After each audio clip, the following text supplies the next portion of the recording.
नमस्कार। दिन भर की बड़ी खबरों में आपका स्वागत है। मैं हूं आपके साथ अंशिता। आज इस बुलेटिन में बात होगी राहुल को रोकने की कोशिश में फंसी बीजेपी की, उपराष्ट्रपति चुनाव में पलटते खेल की। जानेंगे कैसे अपने ही बयानों में फंसा राष्ट्रपति भवन, ईवीएम पर कैसे बढ़ता जा रहा है संकट। देखेंगे अखिलेश यादव ने एनडीए सरकार पर उठाए क्या सवाल, और बुलेटिन के आखिर में देखेंगे जाने माने कार्टूनिस्ट इरफान की किस खबर पर पड़ी तिरछी नजर। लेकिन दिन भर की तमाम बड़ी खबरों से पहले एक नजर आज की सुर्खियों पर। अमेरिका के राष्ट्रपति डोनाल्ड ट्रंप का बड़ा बयान, कहा लगता है हमने भारत और रूस को चीन के हाथों खो दिया है। भारतीय विदेश मंत्रालय का जवाब, हमारे पास टिप्पणी के लिए कुछ नहीं। असम में चल रही बेदखली अभियान पर भड़के जमीयत उलेमाए हिंद के चीफ महमूद मदीन, कहा असम के सीएम हिमंता बिस्वा शर्मा हर मुसलमान को बता रहे बांग्लादेशी। ब्रिटेन की डिप्टी पीएम एंजेला रेनर ने पद से दिया इस्तीफा, जांच में टैक्स घोटाले का खुलासा होने पर छोड़ा पद। एंजेला रेनर ने स्वीकारी थी 42 लाख के घोटाले की बात। शेयर बाजार में सामान्य कारोबार, 7 अंकों की गिरावट के साथ 80,710 पर बंद हुआ सेंसेक्स, तो 6 अंकों की बढ़त के साथ 24,741 पर बंद हुआ निफ्टी। ये तो थी सुर्खियां। अब बात आज की सबसे बड़ी खबर की। राहुल गांधी की वोटर अधिकार यात्रा का असर बिहार से दिल्ली तक दिखाई दे रहा है और इसे कम करने की कोशिश बीजेपी की तरफ से की भी जा रही है। इसी के चलते बीजेपी ने बिहार बंद बुलाया, लेकिन ये बंद भी बीजेपी पर भारी पड़ गया। एनडीए के सहयोगी ही अब मान रहे हैं कि राहुल का दबदबा बढ़ा है, तो महागठबंधन ने बीजेपी पर हमले तेज कर दिए हैं। तो कैसे बिहार बंद से फंस गई बीजेपी, देखिए रिपोर्ट में। बिहार बंद के दौरान जिस तरह की अराजकता का नजारा दिखाई दिया, उससे नीतीश सरकार पर तो सवाल उठ ही रहे हैं। बीजेपी पर सबसे ज्यादा सवाल उठ रहे हैं, क्योंकि बंद बीजेपी ने बुलाया था, उसके कार्यकर्ता ही सड़क पर दिखे।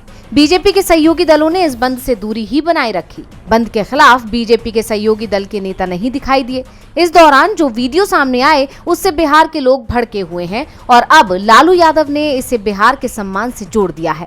लालू यादव ने ट्वीट किया, ए मोदी जी, विक्ट्री चाहिए बिहार से और फैक्ट्री दीजिएगा गुजरात में। ये गुजराती फॉर्मूला बिहार में नहीं चलेगा। लालू ने दूसरे पोस्ट में बिहार बंद के दौरान बीजेपी नेताओं की तरफ से फैलाई गई अराजकता का वीडियो भी पोस्ट किया। उन्होंने लिखा, 4 सितंबर को बिहार में सम्राट चौधरी और अमित शाह के गुंडों ने उत्पात मचाया। लालू यादव की तरह ही तेजस्वी यादव ने भी बिहार बंद पर सवाल उठाए।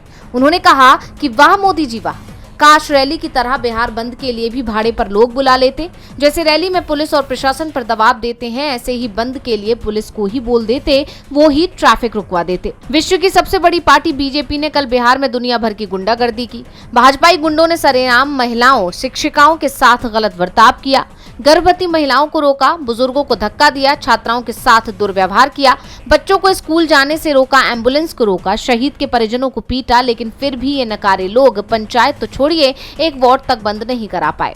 धिक्कार है।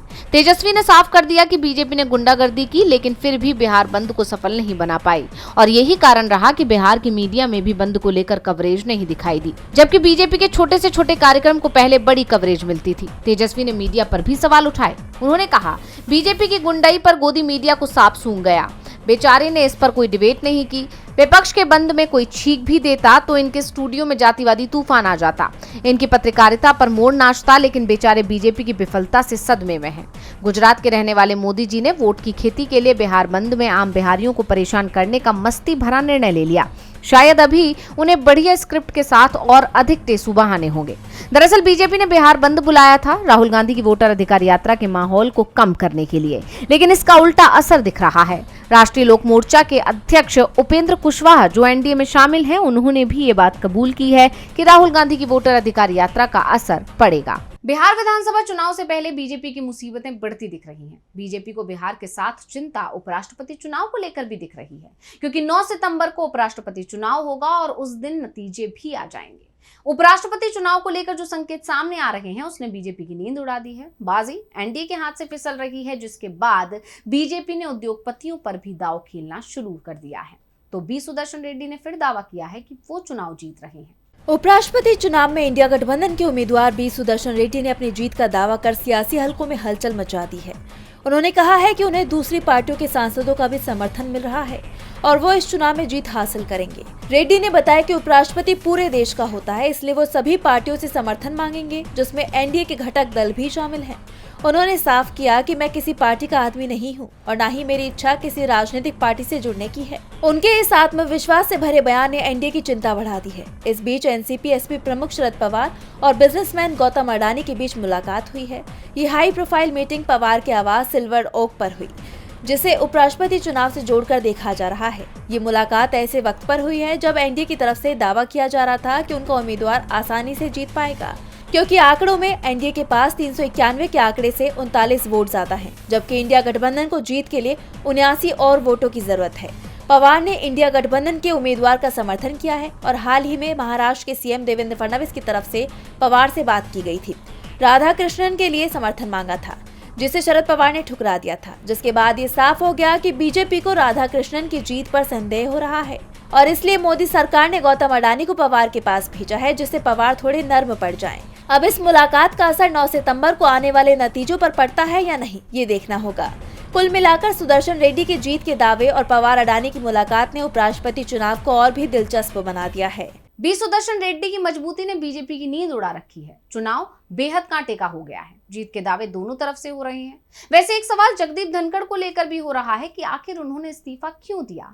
जब आरटीआई के जरिए राष्ट्रपति भवन से यह सवाल किया गया कि क्या धनखड़ 21 जुलाई को राष्ट्रपति भवन आए थे, तो 2 अलग अलग जवाब मिले हैं, जिससे धनखड़ के इस्तीफे का रहस्य और गहरा गया है। तो क्या है पूरा मामला, देखिए रिपोर्ट। पूर्व उपराष्ट्रपति जगदीप धनखड़ के इस्तीफे को लेकर राष्ट्रपति भवन से मिली अलग अलग जानकारियों ने सियासी गलियारों में हलचल मचा दी है।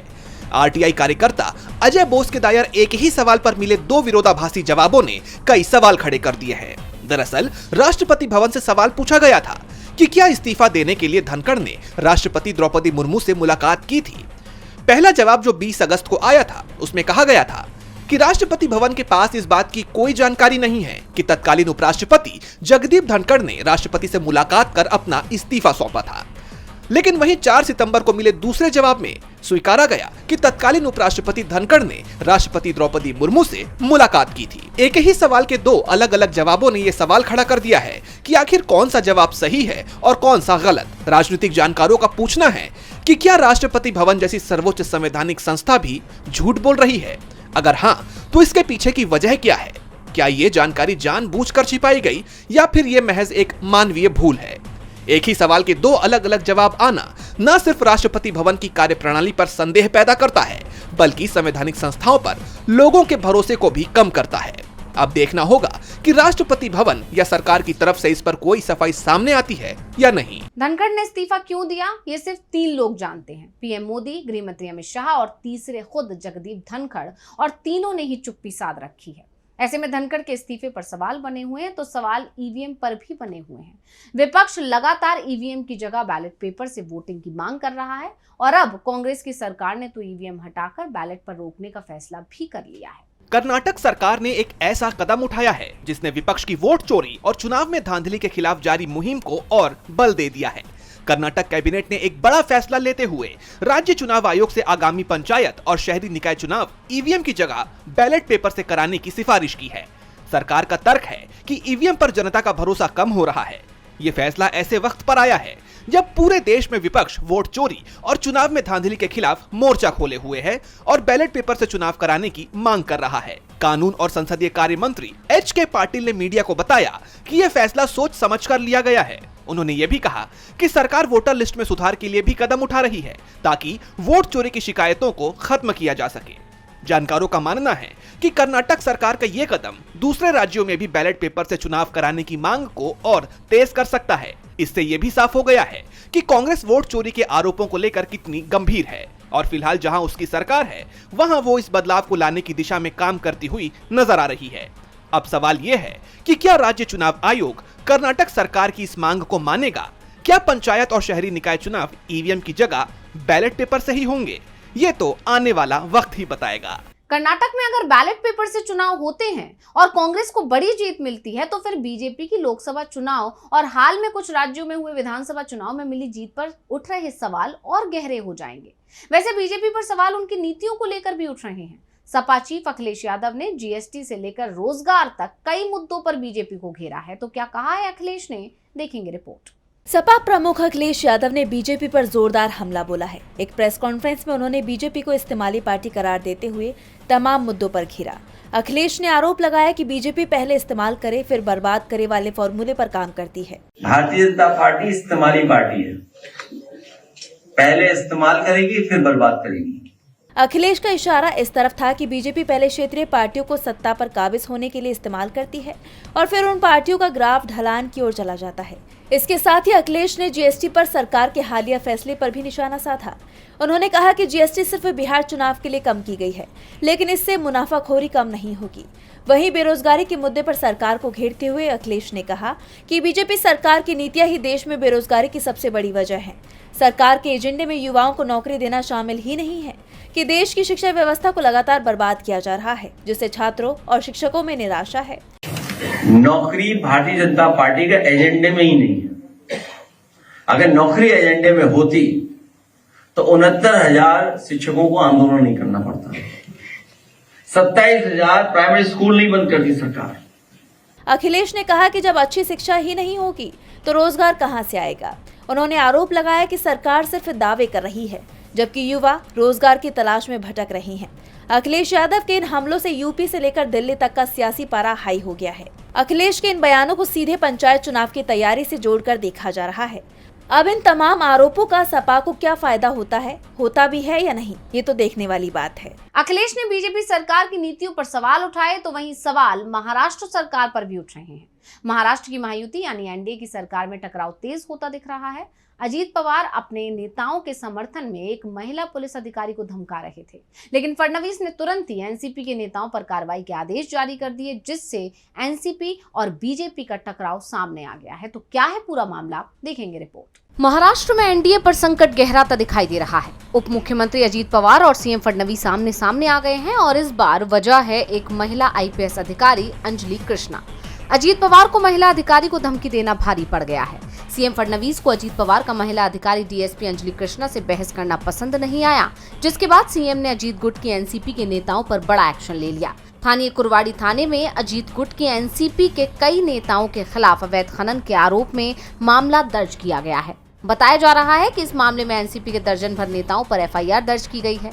कहा यह भी जा रहा है कि ये एफआईआर सीएम के आदेश पर ही की गई है। बता दें कि अजीत पवार और डिप्टी एसपी अंजलि कृष्णा के बीच हुई फोन पर बातचीत का एक वीडियो वायरल हो रहा है, जिसमें अजीत पवार महिला आईपीएस अधिकारी को मुरूम उत्खनन की कार्रवाई तुरंत रोकने के लिए कह रहे हैं और आदेश न मानने पर कार्रवाई की धमकी भी दे रहे हैं। जिसके बाद ये सवाल उठ रहे थे कि क्या अजीत पवार ने सीधे सीधे सीएम फडणवीस को चुनौती दे दी है, क्योंकि गृह मंत्रालय जिसमें पुलिस विभाग आता है वो सीएम फडणवीस के पास है, लेकिन एक्शन लेने की बात अजीत पवार कर रहे थे। ऐसे में सवाल ये उठ रहे हैं कि क्या डिप्टी सीएम अजीत पवार ने सीएम फडणवीस के डिपार्टमेंट में दखलंदाजी की है, लेकिन फडणवीस को यह दखल देना अच्छा नहीं लगा। महाराष्ट्र महायुति में घमासान मचा हुआ है, जिसने बीजेपी की चिंता को बढ़ा दिया है। तो वंचित बहुजन समाज के मुद्दे पर भी बीजेपी मुश्किल में दिखाई दे रही है। कांग्रेस ने इसे लेकर मोदी सरकार पर तीखा हमला किया, देखेंगे रिपोर्ट में। मोदी सरकार की नीतियों पर तो विपक्ष पहले से ही सवाल उठा रहा है, खास तौर पर जिस तरह से आरक्षण को लेकर सरकार की नीति दिखाई दे रही है। संविधान बदलने की बात कही जा रही है, उसके खिलाफ कांग्रेस नेता राहुल गांधी पूरे देश भर में अभियान चला रहे हैं। विपक्ष के दबाव में ही लेटरल एंट्री से लेकर संविधान की प्रस्तावना में बदलाव की बीजेपी की कोशिश कामयाब नहीं हो पाई, लेकिन वंचित बहुजन समाज यानी एससी, एसटी और ओबीसी, जिनकी संख्या देश में 90% है, उनके हक को रोकने की कोशिश जरूर हो रही है। इसे लेकर कांग्रेस के एससी, एसटी और ओबीसी मोर्चों के अध्यक्षों ने साझा प्रेस कॉन्फ्रेंस कर मोदी सरकार पर सवालों की बौछार कर दी। कांग्रेस ओबीसी मोर्चा के अध्यक्ष अनिल जयहिंद ने आरोप लगाया कि भर्तियों में आजकल दलित और पिछड़े समाज के उम्मीदवारों के साथ भेदभाव किया जा रहा है और इसके लिए एक नया जुमला बनाया गया है, एनएफएस का। ये बातें हर बार सामने आती हैं कि लोगों के पास सारी योग्यताएं होने के बावजूद एससी, एसटी और ओबीसी समुदाय के लिए आरक्षित सीटों पर नॉट फाउंड सुटेबल बताकर सीटें खाली रखी जा रही हैं। संस्थानों में एक चीज और चल रही है, एनएफएस, यानी कि एक अपॉइंटमेंट होनी है। मान लीजिए अब हम 2 डॉक्टर बैठे हैं तो डॉक्टर की बात कर लेते हैं। भी एक डॉक्टर की अपॉइंटमेंट होनी है और एमबीबीएस की डिग्री चाहिए, 5 साल का तजुर्बा चाहिए। और हमारे ओबीसी, एससी, एसटी के बच्चे जब जाते हैं उनमें डिग्री भी होती है, अनुभव भी होता है, लेकिन फिर भी मनुवादी मानसिकता का जो आदमी वहां बैठा है वो कह देगा एनएफएस, नॉट फाउंड सुटेबल। अब ये क्या मतलब है, क्या चीज है, हमें तो आज तक समझ में नहीं आई। आपकी रिक्वायरमेंट है एमबीबीएस की डिग्री, वो है। आपकी रिक्वायरमेंट है 5 साल का अनुभव, वो है। फिर एनएफएस कैसे हो गया? तो ये एक नया तरीका जो नव मनुवाद जिसको कहते हैं ना आधुनिक युग का, वो एनएफएस के थ्रू किया जा रहा है। कांग्रेस नेताओं ने कहा कि शिक्षा और अवसरों में न्याय के बिना सामाजिक न्याय अधूरा है, इसलिए हमारी मांग है कि निजी सेक्टर के शैक्षणिक संस्थानों में भी आरक्षण लागू हो। और बुलेटिन के आखिर में देखेंगे जाने माने कार्टूनिस्ट इरफान की किस खबर पर पड़ी तिरछी नजर।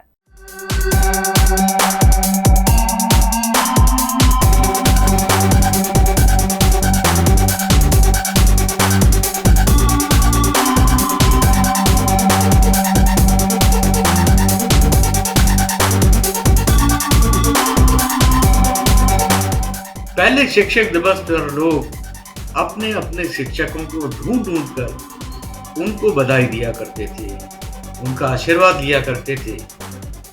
लेकिन अब तो और चीजों की तरह से शिक्षक भी घर पर उपलब्ध हैं, यानी कि लोगों के हाथों में वो हमेशा ही मौजूद रहते हैं। जी हाँ, मैं बात कर रहा हूँ उन शिक्षकों की जिनका नाम अब है गूगल, व्हाट्सएप और अब एक नया नाम ग्रोक भी उसमें जुड़ गया है। तो हमारी तरफ से भी नए जमाने के इन टीचर्स को टीचर्स डे की शुभकामनाएं।